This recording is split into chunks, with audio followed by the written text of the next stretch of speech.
might actually be working. We're going to listen for the sound like I always do, but today I've got it set up a little better. I think I do. So far I haven't heard anything. It says it's got a bright green, so that's good. I see that it's streaming. That's good. I don't hear anything. That's not good. Yesterday it was running on YouTube and it was making noise on YouTube. And it says it's excellent quality, but I can't see anything. So I'm going to try hitting reload. Sometimes that helps it. If that works. We're going to go just a little more quiet, or a little more slowly today. Now I've got a picture, although it's not moving. So you may be out there. If you're out there and you and you hear me, then try and comment. Yeah, so far it's just frozen. I don't see anything. So that's not so good. Let's see if I see a notification on here. I don't see anything on here either. Okay, well, I'm gonna leave it muted, and I'm gonna assume it's working, because that's kind of what I do all day. And I'm gonna plug in my microphone, which will give me more gusto, and I'll try restarting it again. We'll see what that does. And so far, I see that there's a picture. And we can trim this off on YouTube and the other one. And I can click it over to chat, so I can see your chat, I think. It's mainly frozen. 5, 4, 3, 2, 1. I'm John Miglosh for the WDMA, coming to you from Mankato with marketing news from around the world today. No, I'm not in Mankato, I'm in Minnetonka. It happens, you know, even the president makes those mistakes, right? Anyway, let's get over to the fun stuff. And we'll start with a new campaign from the NFL, because the season kicks off, I think Thursday night's first game. That's viewable on Amazon, which I actually have, shared family connection with. So let's try this one and see how it goes. You kids talking about this is fire, that's fire. Okay, let me tell you what's fire. Conditioning. Everybody knows us Mannings are in peak physical form. What? Except Peyton. I did the other 99 earlier. Enough was enough. We had to show Coach Fay how we condition. Personal best here. He's got potential. He's just old. You okay, man? Ooh. Okay, so, the Manning brothers, both retired, both Super Bowl winners, they're just great. And that's a new campaign from the NFL. Let's see if I can bring up the Manning brothers score with play football.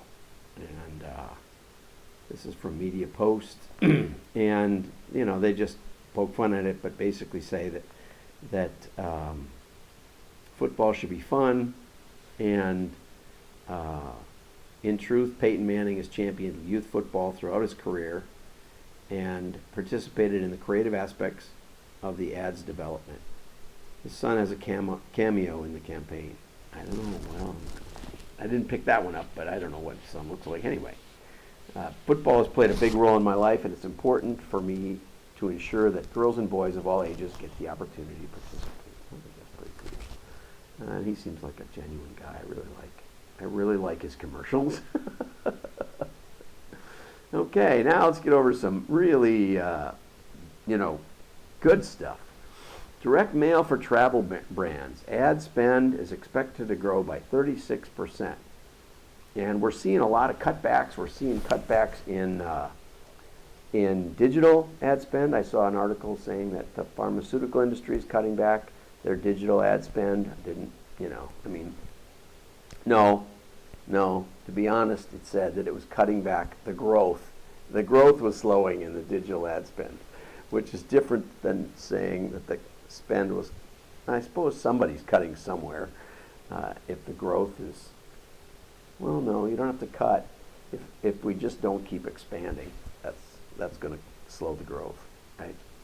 So anyway, so Ryan Wilder, who I just connected with on LinkedIn because of this article, says that the travel industry has surpassed its 2019 levels, and TSA throughput is up 40% from 2020. Well, from 2020, you know, who traveled? You couldn't hardly travel. It was pretty much illegal to go anywhere. This is especially exciting news for an industry that suffered multiple losses through the pandemic. Travel ad spend is expected to grow by 36% this year. And a tried and true marketing channel, direct mail, has reclaimed its top seat in the marketing mix for travel brands. 2021 mail volume for travel and hospitality industry skyrocketed 281% year over year, and again, it's compared to 2020, and continued to increase into 2022.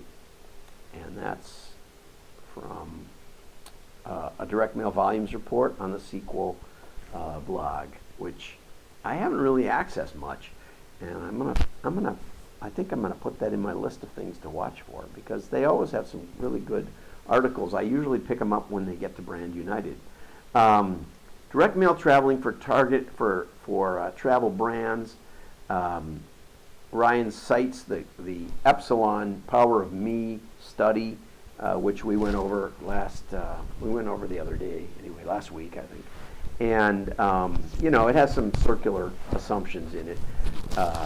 If you ask me, are you more? Oops, the microphone came off. See, this is the challenge of this. You may not have heard anything I said, but anyway, so we'll go back, recapitulate. Ryan Wilder at Sequel says direct mail is up, especially over 2020 for travel. And let's see, and he cites the Epsilon study, and then he cites consumer data he cites an article by James Fuzzy from Sequel, also from 2020, and excellent article. We'll be touching on that in a second. So back when we did our very first marketing machine learning system back in 1995, we did it for the Hudson Bay Company up in Canada. And the Hudson Bay Company said, tell us who our best customers are. And in this article, he actually references RFM, recency, frequency, and monetary score. And you can target frequent travelers by RFM, just those three variables. When was the last time they bought? The more recent customers are better. How many times have they bought? The more frequent customers are better. And how much did they spend? The bigger customers are better. And in that analysis, we found that the travel customers all had high credit limits. And we were so excited. We thought this was really, a pot of gold. And so we called up John Travis up at Hudson Bay. And we said, everybody who goes on these trips has a 3,000 plus credit limit, unlike most of your customers. He laughed. He said, yeah, that's because the average trip that we sell is $3,000 or more. And he said, if someone wants to buy it, they have to call us and tell us that, and we have to raise their credit limit. So it was circular. Yes, everybody who traveled had a high credit limit because the trips are expensive, and so we had to raise their credit limit. Not people with high credit limits are all traveling with the Hudson Bay. That's what we thought. It doesn't follow. Correlation is not causation, okay? And this is one of the challenges in all data modeling and things. You have to be honest with yourself. You have to ask the client whether they think it makes any sense or not, because the data does not have context. It just has correlation.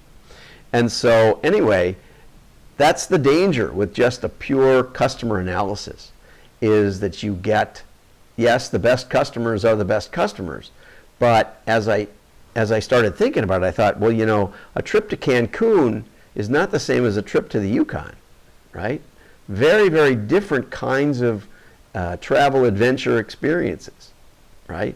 I have been to Cancun a number of times. I've never been to the Yukon. I have been to British Columbia. But that was what got us started thinking that we needed to personalize. We needed to build a system that could model the Yukon traveler and also model the Cancun traveler and have the option of modeling them differently. And that really led to our machine learning system, which is I think one of the best in the world to this day. We've been tested against more than a dozen times against leading modelers.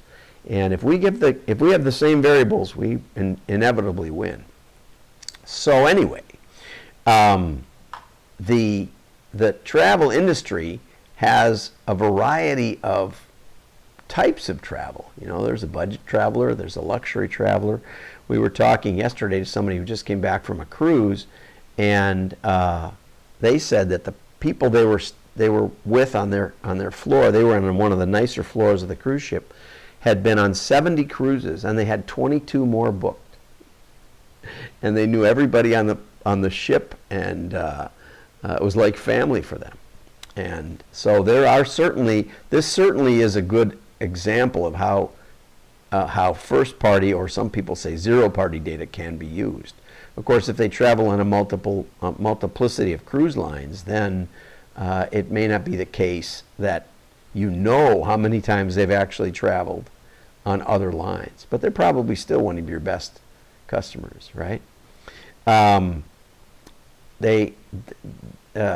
points out that post-COVID travelers want to know what to expect, and with mail you can give your audience a mini experience to ease their travel anxiety. I feel that right now. I'm going out to Boston for NAMOA next week. We're going to have a get-together next Wednesday, a week from today, out in Boston, 6 p.m. at the hotel. I think it's at the Encore, the Boston Harbor Encore. And if you're in the Boston area, you don't have to go to NAMOA. You're welcome to attend. Just go over to wdma.org, and I believe if we don't have the information up already, I think it is, but if it isn't, it'll be up after tomorrow when we have our Minnetonka meetup. And we've got a couple of notable celebrities coming to the Minnetonka meetup. Ryan just wrote me and said he couldn't come, but maybe somebody from Sequel will be there, and we'll talk about some of their capabilities. So anyway, millennials travel more. You can make mail more tangible. Excellent point. You can have QR codes linking to videos of the grounds and of the adventures that they might get. You can include social proofs.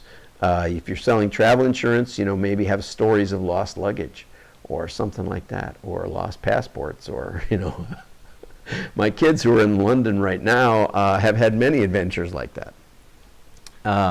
Also, test format. Format tests are tough because, one format might be, if you test a postcard against an envelope, the envelope can contain much more information, which makes the test not really valid, right? So it's a little bit tricky.